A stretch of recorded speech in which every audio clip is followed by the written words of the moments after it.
Hello everyone, this is Shivani Sinha and I am here with a new topic of OOPS and C++ also.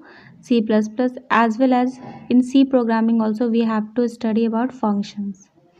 So let's get started with functions introduction.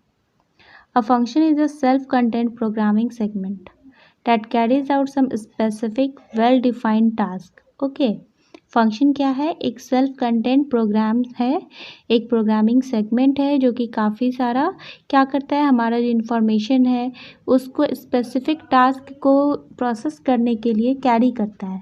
Okay, so a function is a self content program segment that carries out some specific well-defined task, isn't it?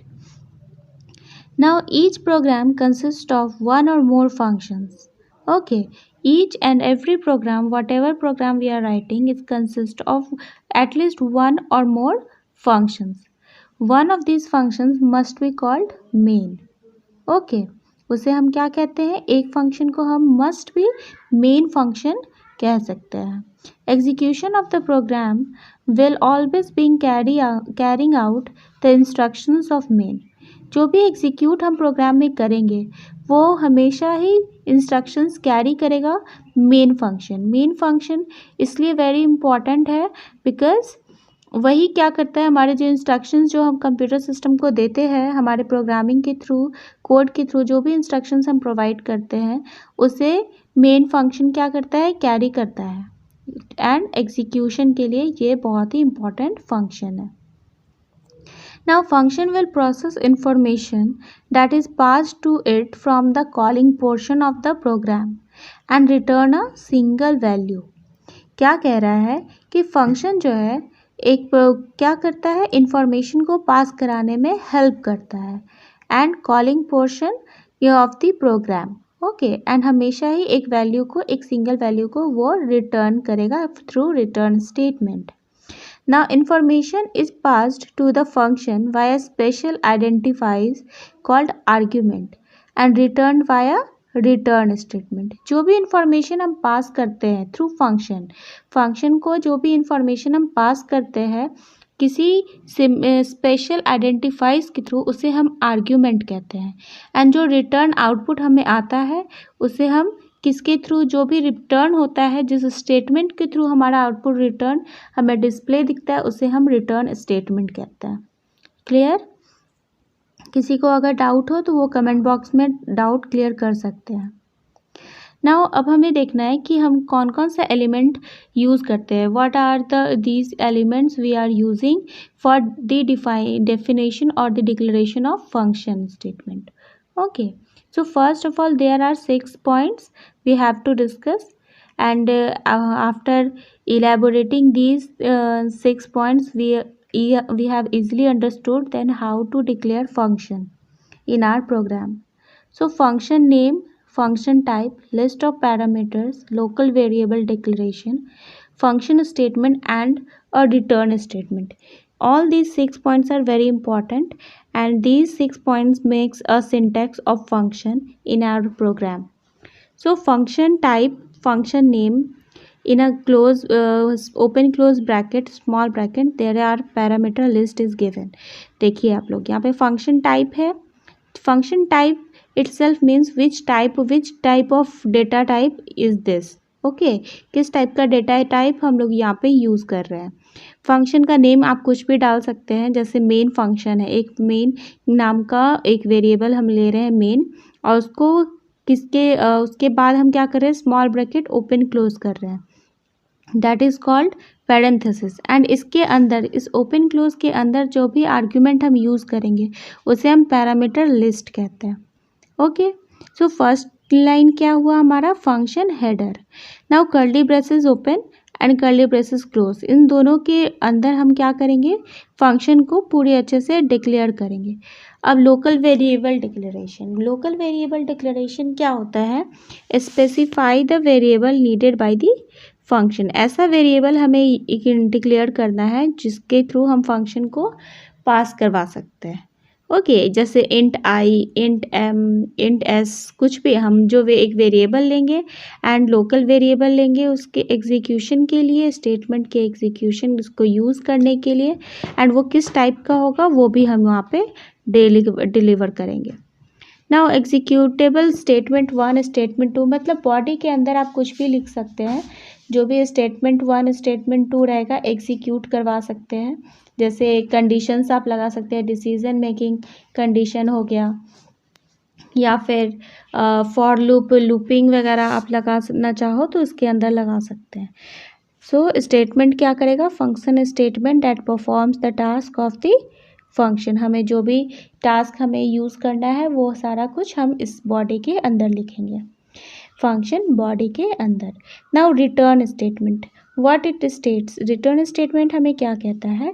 The return statement states that return the value evaluated by the function. जो भी value हमारा process के बाद, input देने के बाद जो भी प्रोसेस हुआ है, and then whatever the output we have getting that comes under the return statement.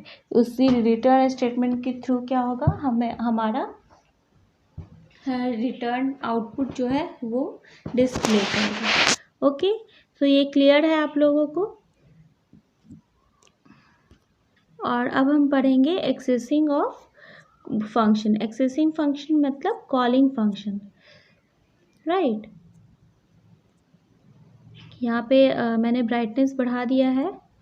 Accessing function और कॉलिंग ऑफ फंक्शन, थोड़ा सा पेज टर्न हो गया था बट आई थिंक ये क्लियरली दिख रहा है हमें, so it's okay. A function can be called by specifying its name followed by a list of arguments enclosed in parentheses and separated by commas. क्या कह रहा है? एक फंक्शन कभी भी हम कॉल करते, can be called by specifying it's name. हम फंक्शन को उसके नाम से कॉल कर सकते हैं, जो कि किससे फॉलोड होगा? एक आर्ग्यूमेंट से। आर्ग्यूमेंट मैंने पहले भी बताया है, जो भी पैरेंथेसिस के अंदर जो भी पैरामीटर लिस्ट होते हैं उसे हम आर्ग्यूमेंट कह सकते हैं।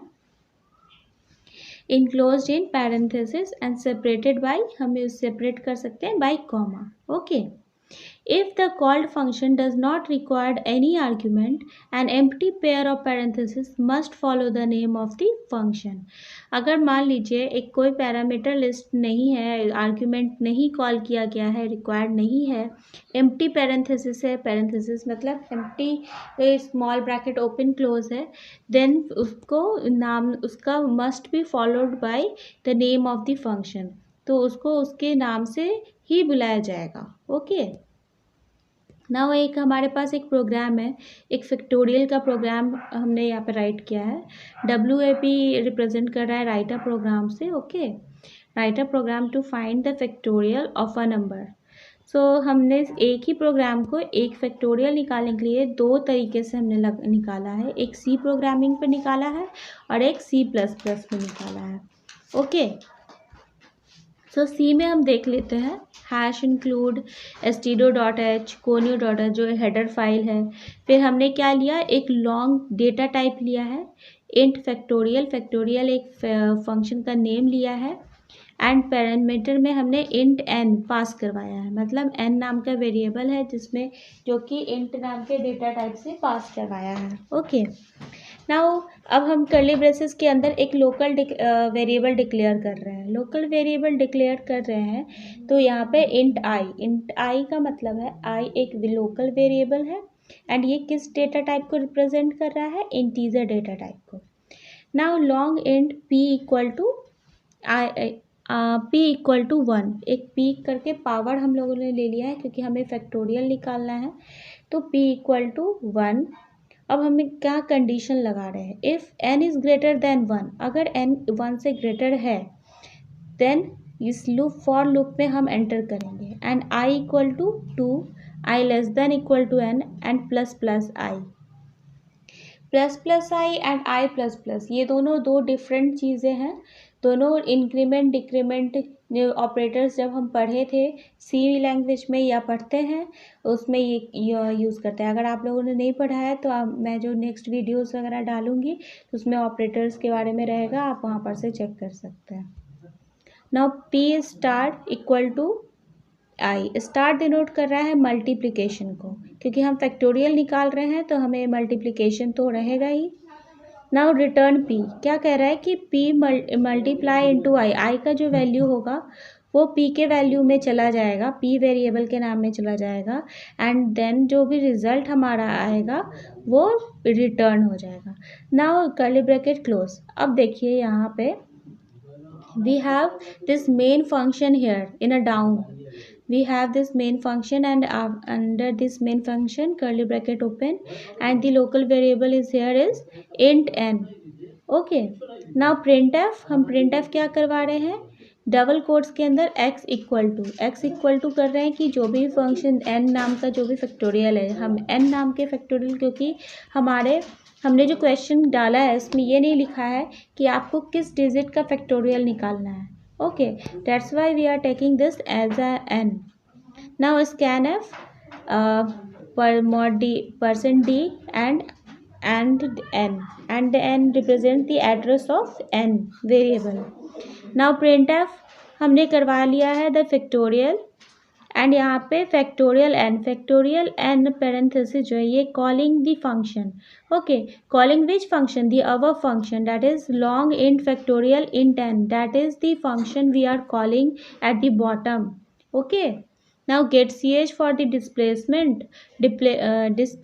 and then we get the output 5. If n we are giving the value of n is equal to 5, then the factorial is 120, because we are giving this logic, हम लोगों ने जो लॉजिक लगाया है उसके थ्रू हमें फैक्टोरियल का answer 120 आ गया है। Same thing we are going to do in C++ language, but there are some modifications you can say, or the structures are different. Like header file is of course different from C language, that is iostream.h, and C we have to write that is stdio.h.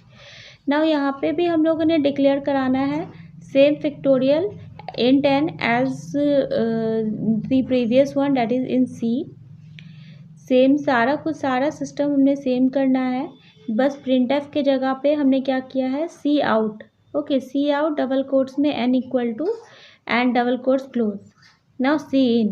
Okay, sorry यहाँ पे printf के जगह पे x नहीं n होगा, miss print से यहाँ x लिखा गया है सी वाले लैंग्वेज में, आप लोग थोड़ा देख लेना, ये x नहीं होगा, printf के डबल पैरेंथेसिस के अंदर डबल कोट्स में ये n होगा, क्योंकि जो भी हम यहाँ पर प्रिंट कराएंगे वही हमारा आउटपुट में प्रिंट होगा, तो ये मिस्टेक हो गया है। नाउ सी आउट में हमने क्या किया है, n को प्रिंट करवा दिया है, एंड n को सी इन में उसको रीड भी कर रहे हैं। ओके, नाउ द फैक्टोरियल क्या हो रहा है, फैक्टोरियल को सेम फैक्टोरियल हमें कॉलिंग कर रहे हैं यहाँ पे। ओके, सेम फैक्टोरियल कॉल कर रहे हैं, that is factorial n, and get ch, and thus we are getting the same answer, that is n equal to 5. अगर हम 5 ले रहे हैं तो फैक्टोरियल उसका 120 आ जाएगा, अगर आप फैक्टोरियल 3 ले रहे हैं तो उसका एज पर द आंसर, जैसे इसका फैक्टोरियल जितना भी होगा उतना ही आंसर उसका हो जाएगा। ओके, इसमें अगर कोई डाउट हो तो आप लोग कमेंट बॉक्स में कमेंट करके। ओके, सो अगर किसी को कोई भी प्रॉब्लम हो तो आप मुझसे कमेंट बॉक्स में पूछ सकते हैं। Thank you so much, and इससे आगे का जो भी वीडियो है वो हम नेक्स्ट वीडियो में आप लोगों को मिल जाएगा। ये पार्ट 1 है एंड फंक्शन का, and part 2 will be soon be released.